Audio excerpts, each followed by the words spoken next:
So there are two aspects of third culture kids. One is this combination feature of your parents' culture, the host culture, and the third culture being a mixture of that.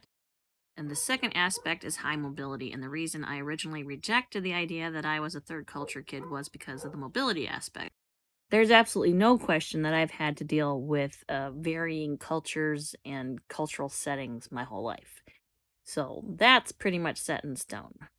But let's look at the high mobility aspect now, and I think I'm able to see it for some reason because of my faith crisis, which I find kind of weird.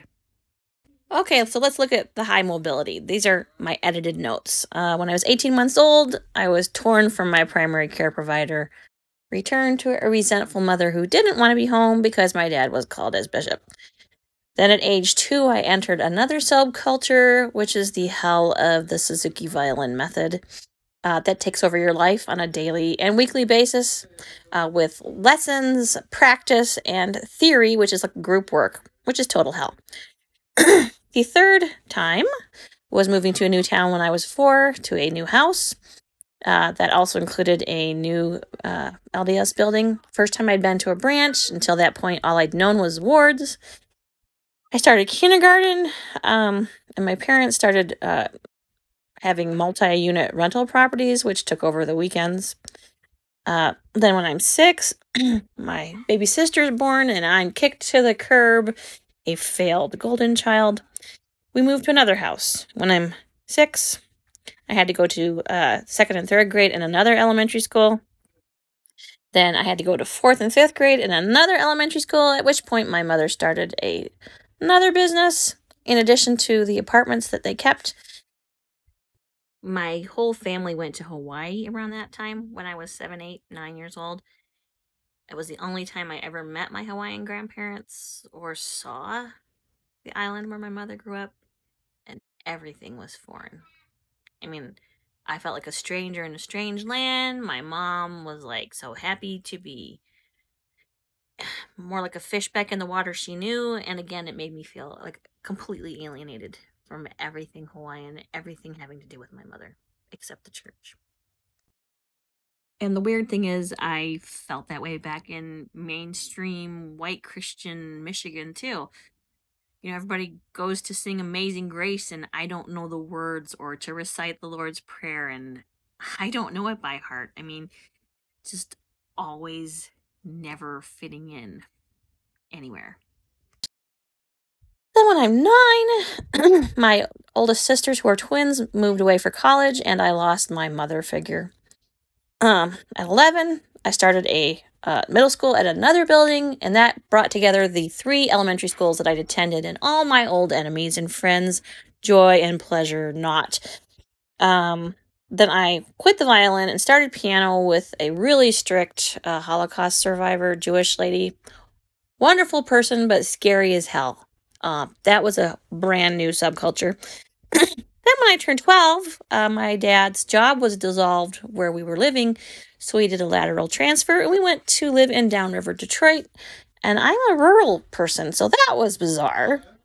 I had to start at a brand new middle school with a bunch of affluent brats in 8th grade. I started at a ward for the first time I could remember since Sunbeams. Brand new neighborhood paper route that I was in charge of because my sister wasn't interested. And then I start high school at a new, big, huge high school building.